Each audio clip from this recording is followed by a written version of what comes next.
We're talking about the seventh commandment, the commandment that thou shalt not commit adultery. This is a thing that this message is about encouraging you to see what God has provided in this. I think I'm going to have a part 3 to actually get into the nasty part and talk about how bad it is and why we ought to be fighting for this commandment.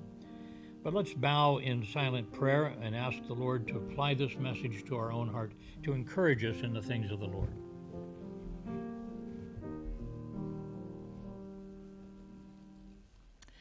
All right, seventh commandment, part 2, Exodus 20, verse 14, thou shalt not commit adultery. Deuteronomy 5:18, neither shalt thou commit adultery. What we've summarized for today is I am to flee the lusts of the flesh and guard my heart, knowing that God designed marriage as a covenant of love between a man and a woman for life. A covenant is a promise. Make a promise, but you make a promise before God. It sounds a little bigger when you say covenant. That's the idea. So I have 2 parts to the message. First is to look at the importance of the command.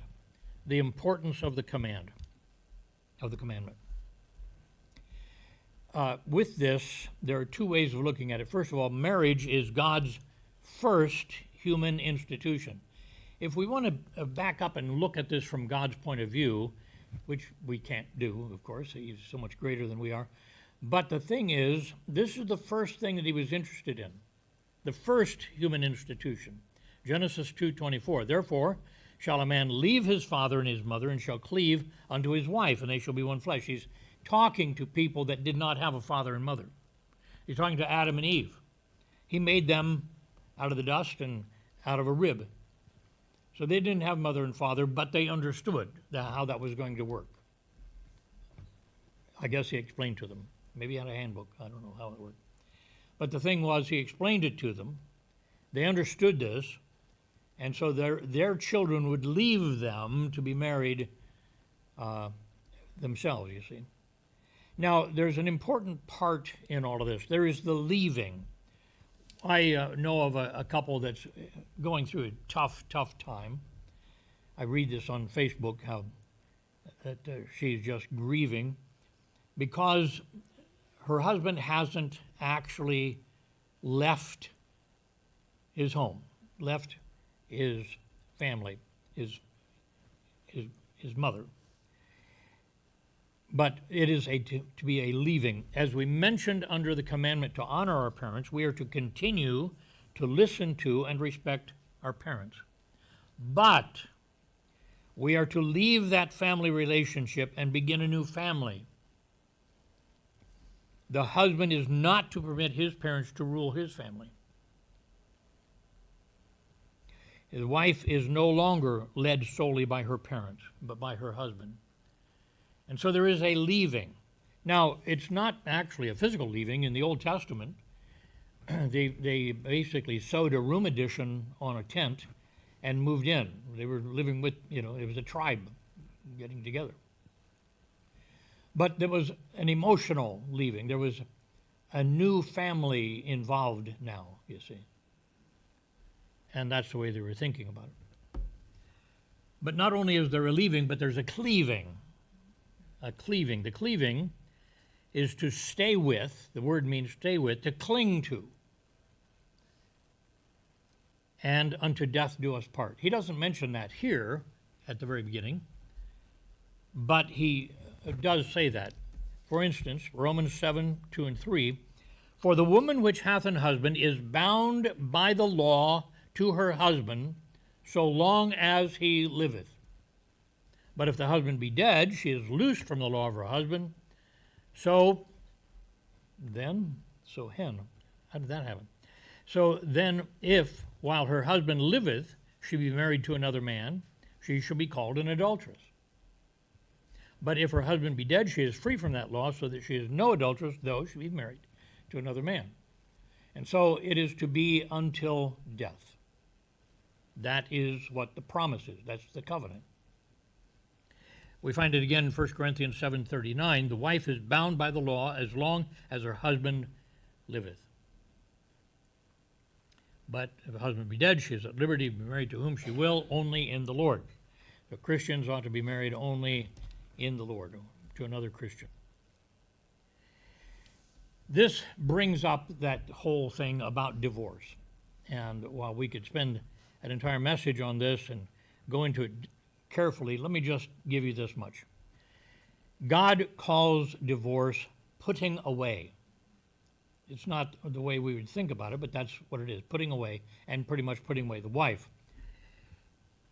I want to take you to Malachi chapter 2, and in here, he talks about why they have disappointed God, why the people have disappointed God. He says, "And this have ye done again, covering the altar of the Lord with tears." These people were begging God, "Oh, please help, with weeping, with crying out, insomuch that he regardeth not the offering anymore, receiveth it with goodwill at your hand." He doesn't receive it with goodwill. He doesn't listen to it. Why is God not listening to us crying out with our problems? Yet you say, "Wherefore? How come? I thought I was good."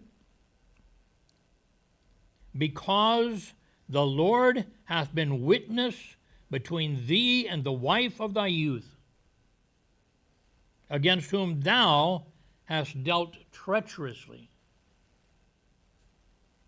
You have been treacherous with your wife. "Yet is she thy companion, and the wife of thy covenant," your promise. "And did he not make one?" Did he not make the covenant? "Yet had he the residue of the Spirit, and wherefore one, that he might seek a godly seed." Bring up godly seed. "Therefore, take heed to your spirit." Take heed to your spirit. "Let none deal treacherously against the wife of his youth. For the Lord," here Jehovah, the God of Israel, "saith that he hateth putting away." Now you come up with whatever excuse you can logically come up with, but every time you think of divorce, you need to say, a little echo in your mind, "And God hates it." And God hates it. "For one covereth violence with his garment, saith the Lord of hosts. Therefore take heed to your spirit, that you deal not treacherously." This word treacherously means deceitfully. You promise, but you're deceitful. Unfaithful. Calls you to be faithful, but you are unfaithful. Disloyal. False. To deal falsely. Now he also mentions leaving, cleaving, and then the one flesh. And this is God's way of talking about having the physical relationship with your wife. Just briefly dealing with this, let me just say that for the most part today, the physical relationships are just for the pleasure of the person doing it.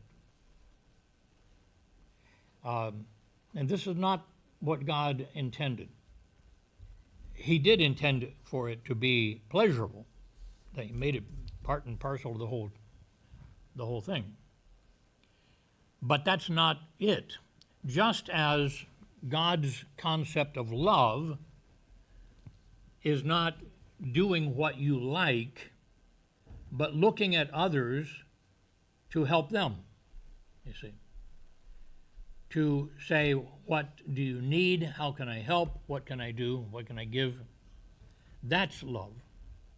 And so even in the physical relationship, we find that God says, this is not about you.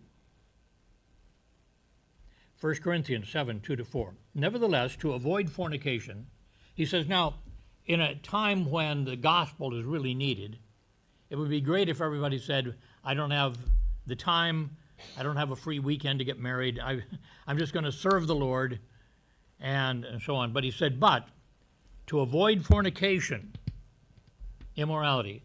Let every man have his own wife, and let every woman have her own husband. The idea of to avoid fornication indicates he's talking here about physical relationship. Then he says, let the husband render unto the wife due benevolence. The picture of this relationship is the husband thinking about the wife, giving her due benevolence. Likewise also the wife unto the husband. So it's not about them seeking their own pleasure. It is about them giving to the other. And he puts it this way: the wife hath not power of her own body, but the husband. Who has the power of the body? The husband does. And likewise also the husband hath not power of his own body, but the wife. Now, if we expand this thinking, then the physical relationship is each one seeking to give the greatest pleasure, fulfillment to the other one. Not about me. It's not about my physical exercise, not about my experience. It's about the other. Getting wrapped up in how is that good for them. In the next verse, he says in verse 5, defraud, meaning cheat. Cheat ye not one another. Again, he's still talking about the physical relationship. And so not giving is cheating, is defrauding. It's like you promise that you would, but you don't. That's cheating. Except, he says, there is one situation, except it be with consent for a time, that you may give yourselves to fasting and prayer. What happens in fasting, if you fast for, say, 3 days or more? It reduces the sexual desire. The body isn't about that anymore. It just reduces that. And so if the husband and wife say, I'm thinking about fasting, say, for a week, be drinking water, won't be eating, but during that time, I'm not going to be thinking about physical relationships. So if it's all right with you, because you have power of my body, he says to her, she says to him,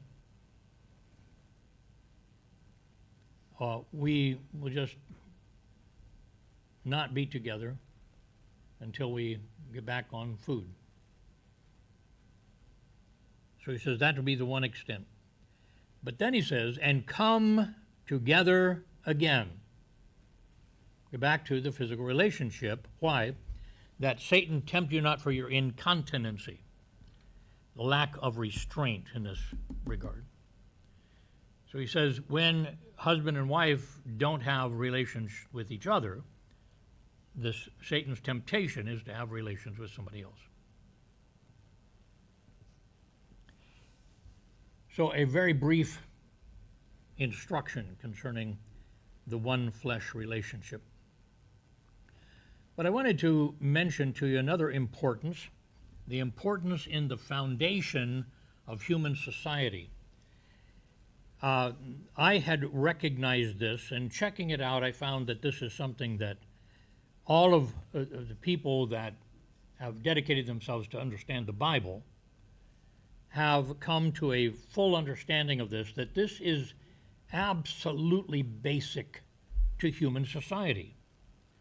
Supporting quotes. John Calvin, a great translator of the Bible and helper in the Reformation, said, marriage is the first and most ancient institution of God and the foundation of human society. Society has a foundation in marriage. Calvin repeatedly emphasizes that marriage precedes all other social structures and is the seedbed of community. Again, Charles Hodge, Princeton theologian, Marriage lies at the basis of all social relations, and is the foundation of the family, the state, and the church. Hodge consistently links marriage to the stability of civilization. These are men with experience, men who looked around and saw that where marriage was forsaken, civilization crumbled. It must do that. Dietrich Bonhoeffer was an interesting man, not always said the right thing, but he said this: marriage is more than your love for each other. It is God's holy ordinance through which He wills to preserve the human race. Through marriage, He preserves the human race. You see how basic this is. J. Vernon McGee, a radio guy, always used to love listening to him, collect his commentaries, little tiny pamphlets. Marriage is the oldest institution in the world and the foundation upon which society is built. So these men and me are saying that when you forsake marriage for whatever reason, whatever analysis you come up with, you are destroying the structure of society and community falls apart. And so it is in our country that marriage is not looked on generally with favor. Elsewhere as well, around the world. Just have relationships and that takes care of it. It does not. And it breaks down the concept of it. So I gave you the supporting quotes, let me give you the supporting logic. I want you to think through this. Marriage was first, before government, before economy, before priesthood, before kingship, before even children. God invented marriage, the relationship between the man and the wife. Man did not invent marriage. This is not something that you are allowed to just disallow. It's not yours to mess with. God invented this. He built it in the structure into the structure of human existence itself. So the path of logic is that God created humanity in His image. He declares it not good for man to be alone. Not good. Everything was good. He looked around, everything was good, except for one thing. Man was alone. That's not good. He creates woman as a corresponding partner, one suitable for him. And God unites them in a covenantal bond, a bond of promise to each other, a promise to God about each other. This makes marriage the first social structure from which all others emerge.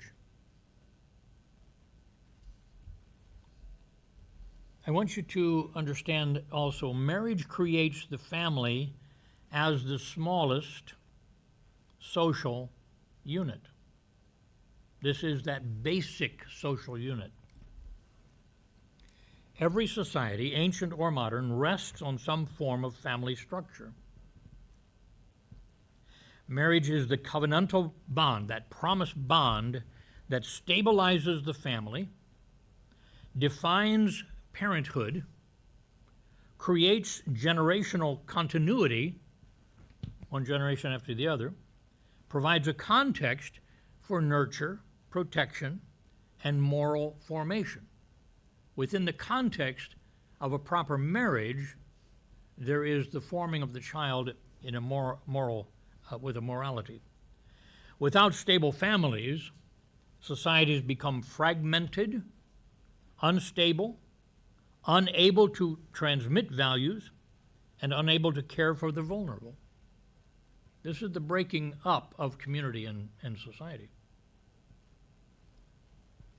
Thus, marriage is the seedbed of the family, and the family is the seedbed of society. Can you see that? Follow that? A third thing is that marriage establishes the first moral obligations between humans. Marriage creates the earliest and most intimate obligations of fidelity, of faithfulness, mutual care one for another, shared labor, shared identity, and shared destiny. These obligations become the template for all other social obligations. Therefore, if humans do not keep covenant with the one person that they're most closely bound to, they will not keep covenant with the broader community. Faithless. All about me. Marriage becomes the training ground for love, sacrifice, responsibility, and covenant faithfulness, keeping of promises. A fourth thought, marriage stabilizes the sexual relationship and channels it toward life. The sexual drive is a very, very powerful thing. Human sexuality is powerful. Societies must regulate it or collapse under jealousy, violence, fatherlessness. Look at the black communities where the man leaves the home. The children grow up with a mother but no father. You see what's going on, see? Exploitation, social fragmentation all happens when it is not regulated, human sexuality. So marriage binds sexuality to covenant, to the promise, protects women, protects children, creates known lines of responsibility, and prevents social chaos. Marriage. This is why nearly every civilization in history, religious or not, has regulated marriage. Which is interesting. God invented marriage, but all the history shows that the government chose to support it. Again, marriage creates the conditions for the next generation to flourish. One of the joys that my wife and I have now is dealing with our grandchildren. We made a plan that when they each one turned 10, that's a basic goal, that Grandma and Grandpa would take them out on a special day. We'd find out what they liked and so on. We would do something special and spend the day pretty much with them, talking to them, trying to find out where they're headed, what they're thinking about, and so on. You know what we are, they and their parents are a unit, but we're the people who saw their parents as children. We see them, they can see their parents through our eyes as the children that they are. It's a link, you see. Children need stability, identity, protection, moral formation, and emotional security. Marriage provides the most reliable environment for these things. When marriage breaks down, children suffer, poverty increases, crime rises, social trust erodes, and government expands to fill the vacuum. Thus, marriage is not just a private relationship, it is a public good. Again, marriage links generations together. Marriage is the bridge between the past, our heritage, the present, the family life itself, and the future, the children and grandchildren. It creates a sense of lineage, who your family is, who your family was, of inheritance, of cultural continuity, the whole concept of a tribe, tribal continuity is this family relationship and identity across time. Society is not just a collection of individuals. It is a chain of generations, and marriage is the link in the chain. And again, marriage models covenant, which is the basis of biblical society. God's promise to people, people's promise to God, marriage models that. Biblically, society is not built on contracts. It's not built on power, coercion. You do it or else I'll get you. It is built on covenant. All right, ready for part two. Part two, so marriage is the first and most intimate covenant, all right? But part two, this thought got a hold of me. I started doing some research, and it ends up that this is a major point of my message.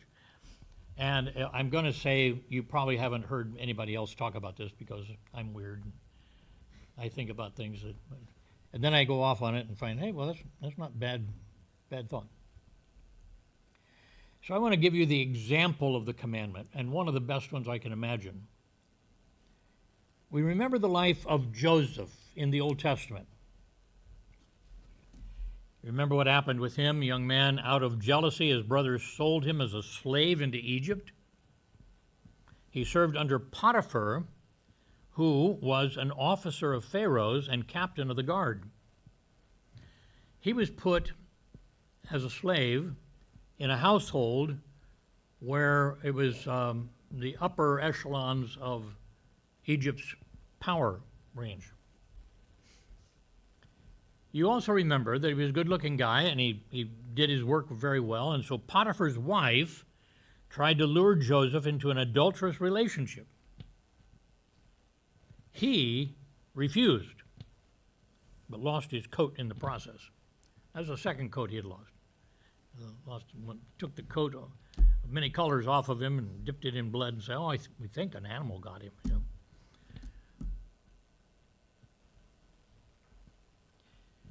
Joseph was fully convinced that adultery was wrong. I'm going to bring up how odd that is, but he was convinced that adultery was gone. He said to her, how then can I do this great wickedness and sin against God? You have a husband. For me to do this is to sin against God. Now, I'll give you some dates. Potiphar sent him to Pharaoh's prison because he had to believe his wife on this. He tried to, I have his coat, you see. He tried to attack me. So he sent him to Pharaoh's prison, and there he read the dreams of two Pharaoh's servants in 1885 BC, long time ago. 1885 BC, Joseph was called before Pharaoh and read his dream. Pharaoh appointed him in charge of saving grain to save Egypt from starvation and the known world. We also remember that God did not give Israel his law, our 10 Commandments, until 1446 BC, 439 years later. I want you to understand that he knew what God wanted before there was a law, before there was the Seventh Commandment.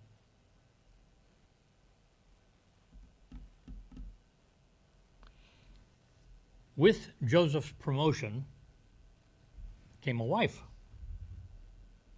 Perks. Genesis 41, starting with 41 to 46. And Pharaoh said unto Joseph, see, I have set thee over all the land of Egypt. That's a big promotion. From the prison, he now is in charge of all of Egypt. And Pharaoh took off his ring from his hand, had a sign on it, you know, he could sign Pharaoh's signature in the clay, and put it on Joseph's hand, and arrayed him in vestures of fine linen, and put a gold chain about his neck, So he looked pretty. He was like a rapper. He looked golden chains. And he made him to ride in the second chariot which he had, and they cried before him, "Bow the knee!" and made him ruler over all the land of Egypt. Pharaoh said, what do I know about grain, building granaries? Joseph, you just take care of it all. Don't have to keep coming to me to say, is it okay if I do what Joseph says?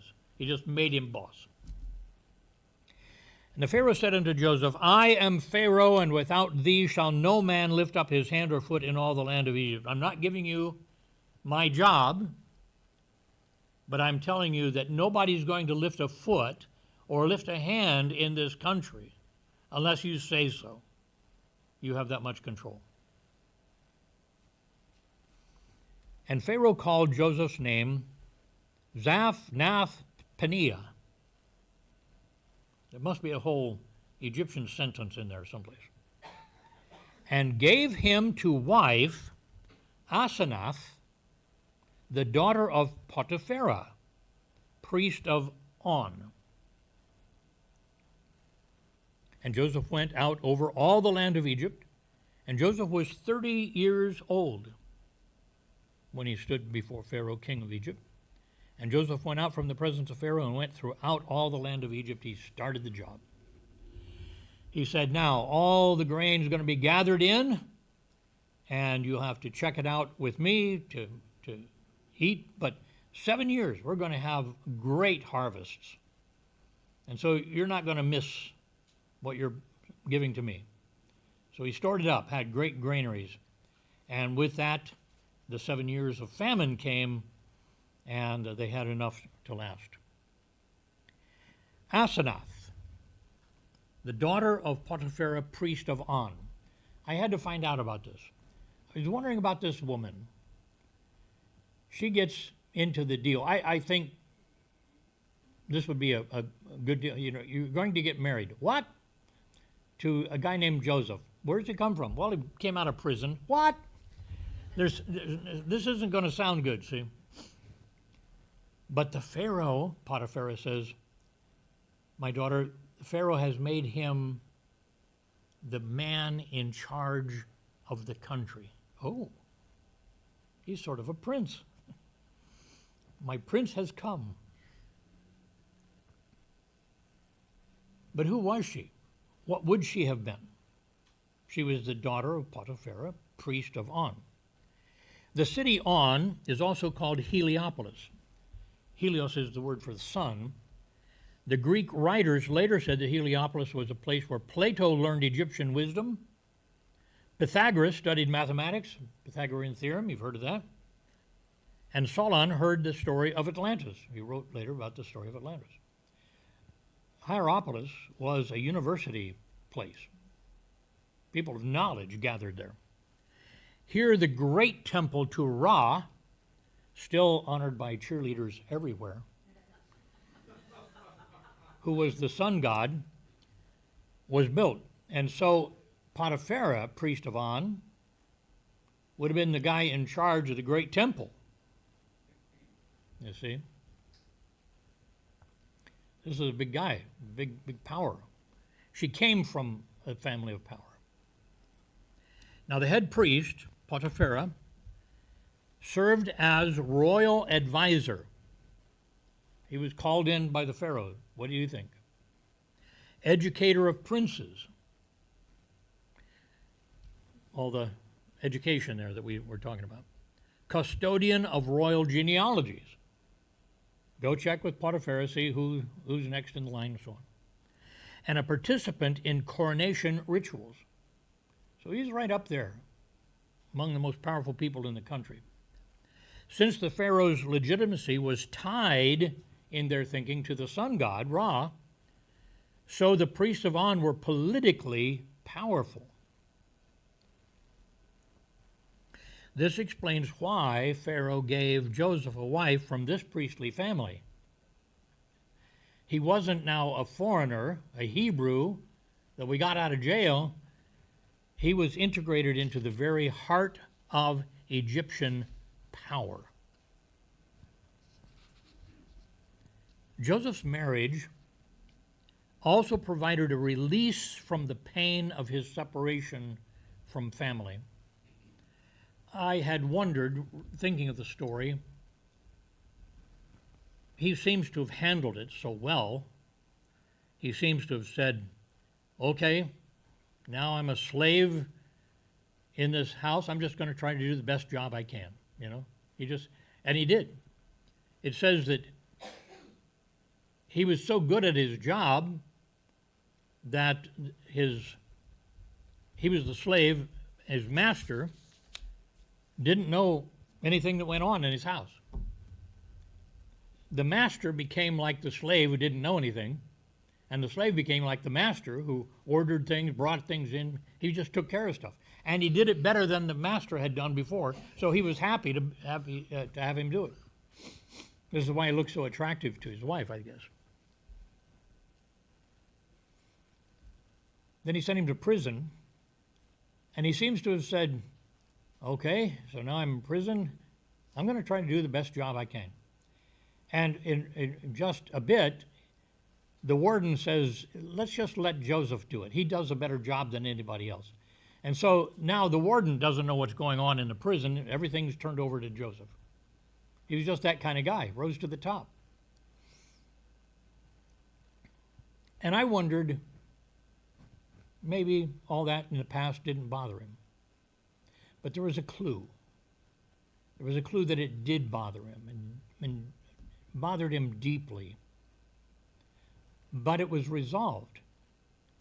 And the clue that I found was the names of his children, or of his sons.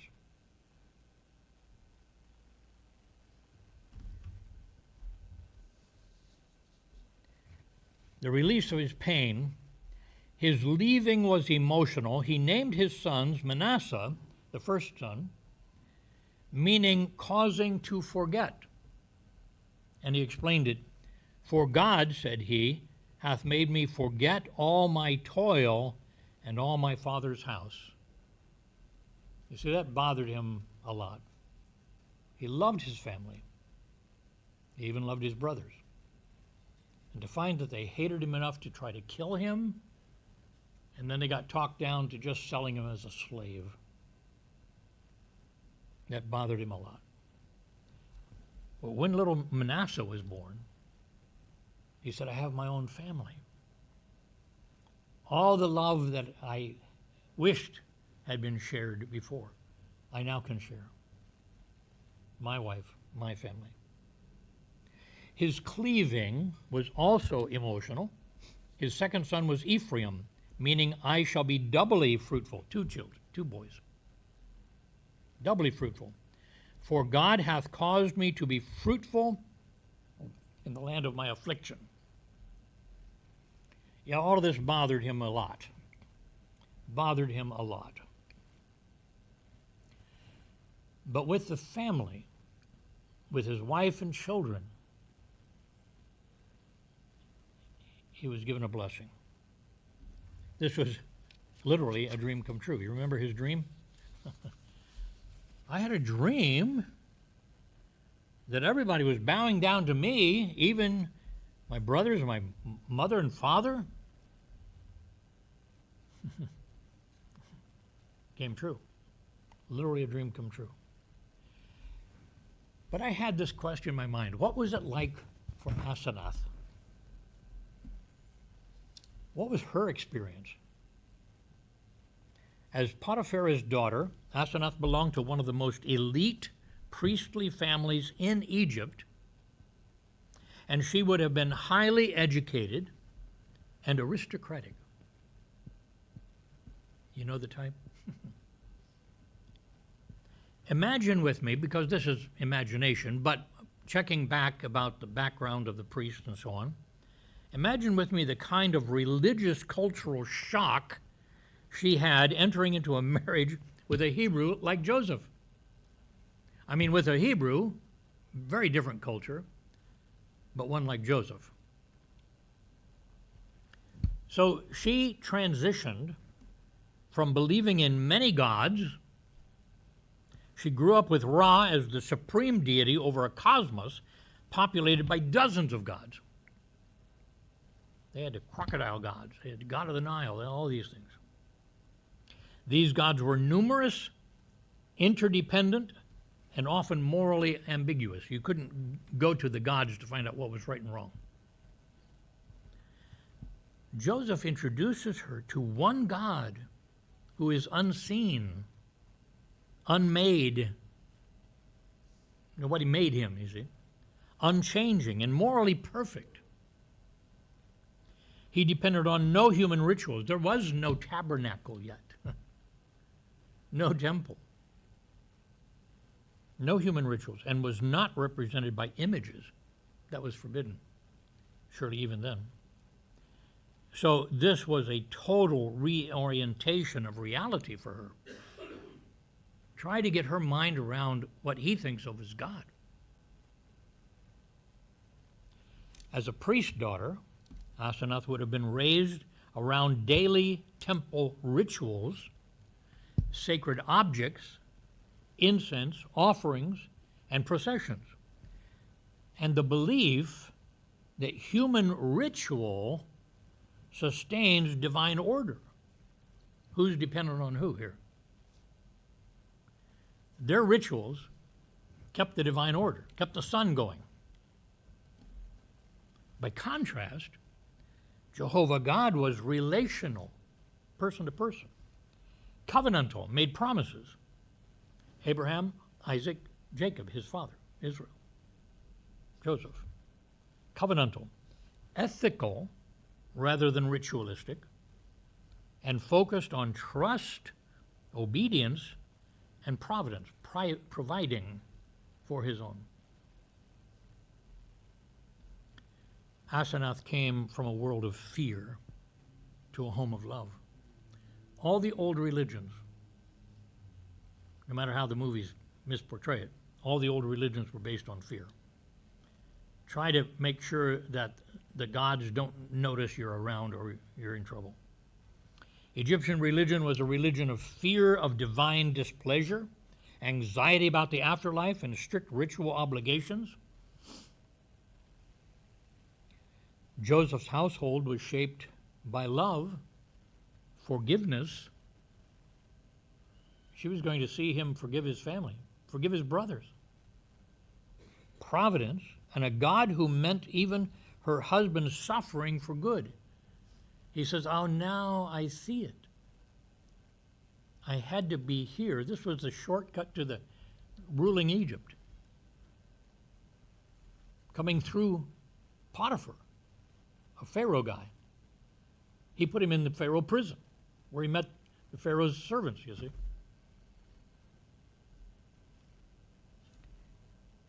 This may have been the greatest shock of all, a home where God is not appeased, but trusted.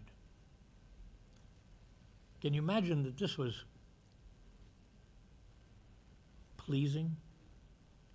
This is reality? She would have discovered her husband's moral compass, the story about Potiphar and Potiphar's wife, was internal, not cultural. I don't act this way because that's the cultural thing to do. I do it because it's right. Her Egypt had moral norms, moral laws, but they were pragmatic, meaning you do what you do because it works. Socially enforced, tied to status and reputation, and flexible for the powerful. While adultery was technically wrong, elite men often had mistresses. Powerful women, like Potiphar's wife, could act with impunity, and the gods themselves behaved immorally in their myth stories. So Joseph's refusal of Potiphar's wife was principled. His ethics came from conviction, not convenience. Asenath would have recognized that immediately. What a difference. What a different way of thinking. What a different way of living your life. As she learned his story, she would have been stunned that Joseph had lost his freedom, his status as the top servant of Potiphar, his future, and his reputation because he refused to betray a marriage covenant that wasn't even his.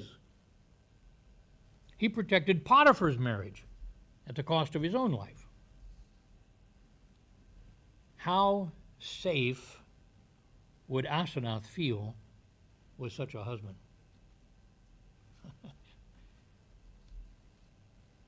From being told you're going to get married to this guy you've never met, she finds out he's quite a guy. And when he chooses to love his wife, it's forever. He wouldn't even commit adultery when it wasn't his wife, you see. Joseph understood marriage was based on a promise to one another and to God himself. Faithfulness was assumed. Love mattered. Marriage for him was not merely a contract or a social arrangement, which it was with Pharaoh and everything, or even a political alliance. It was a sacred union under God. God has made us of one flesh. And then think of Joseph and Asenath raising Ephraim and Manasseh in a bicultural home. Their sons grew up with Hebrew identity, Egyptian education, a father who worshiped the unseen Jehovah God, and a mother from the intellectual elite of Heliopolis. Imagine the boys asking why their father prays without images and why their mother's family uses symbols and rituals. Why is this, Mommy? Why is this? Joseph would answer with covenant. One day, my God met Abraham and said, I want you to come to a new place. Asenath would answer with culture. We do this because it's the way we do things here. And the boys would grow up with both until Jacob claimed them as his own. He did, and then Joseph's father, Jacob, Israel, chose them to be at the same rank of his own children.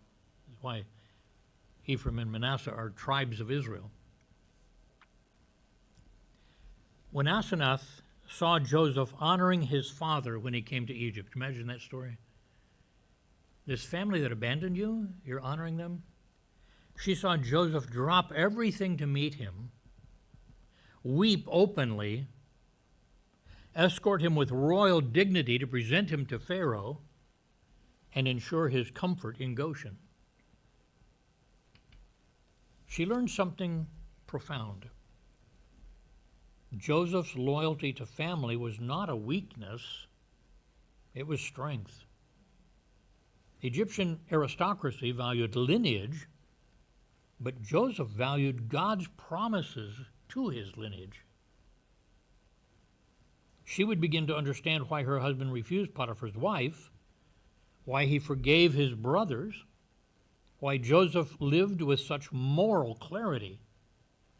Part of his devotion to Jehovah God was his devotion to his father. And so God used human evil for divine good. God foresaw the coming famine, used Joseph's suffering to prepare him. He had to learn the language. He had to learn how to handle things at Potiphar's house with royalty that would come and eat,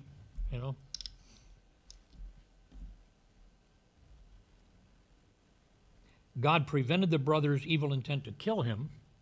He restrained the evil and used it to send him to Egypt. Joseph recognized this when he said, "You, my brothers, meant it for evil."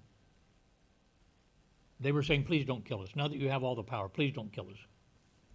He says, "You meant it for evil, but God meant it for good. He saw the picture. This divine perspective shaped how Joseph led, how he forgave, and how he loved, including how he loved Asenath. I love that story. Powerful story. Let's bow for prayer. Our Father, you have given us marriage in your wisdom, and it is the foundational structure of society. Man, in his self-importance and ignorance, thinks he can eliminate marriage and live for himself in self-pleasure. But in doing this, he destroys the human society. I ask, Father, that you might help us then to bow before you in your wisdom, to bow before you in your care for us, that the rules are not, I'll smack you if you don't do it. It is that you will be great if you obey it. The greatness that we see in Joseph is illustrated by his concern. Perhaps at the very heart of his greatness was his concern for Potiphar's marriage. I ask, Father, that you might give us that sense of moral surety, that when you say, do not commit adultery, we recognize it for all of its positiveness and are afraid to cast doubt on your wisdom, infinite wisdom. No matter how we feel, we will do what is right because it is right. No matter how we are tempted, no matter what we'll have to sacrifice, we will do what you say because we will do what is right. With heads bowed, eyes closed, maybe you're saying, I need to have that strength of mind that Joseph had. How could I sin against God, who has done so much for me, by just giving in to my flesh? Perhaps that's something that you need to say before God. Maybe there is in your life a turning away from the things of God, a deciding to do things as you wish and as you feel. And yet you're tossing out the very structure of humanity in foolishness. If that's your concern, if your prayer is, Lord, help me to learn the importance of marriage and be firmly against adultery, pray for me. Would you slip your hand up and say, pray for me?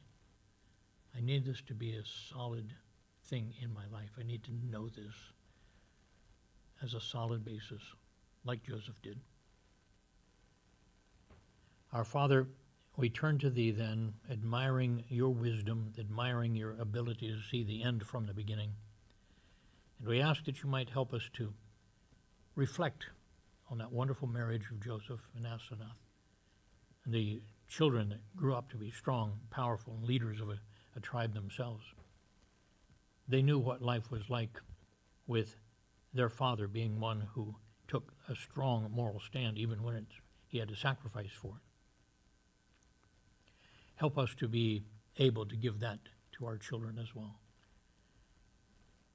We pray, Father, that you might touch hearts and help us to realize we dare not play around with this thing, that we are losing humanity, we are losing human community, we are losing social society if we think we know more than you do. And we pray these things in Jesus' name. Amen.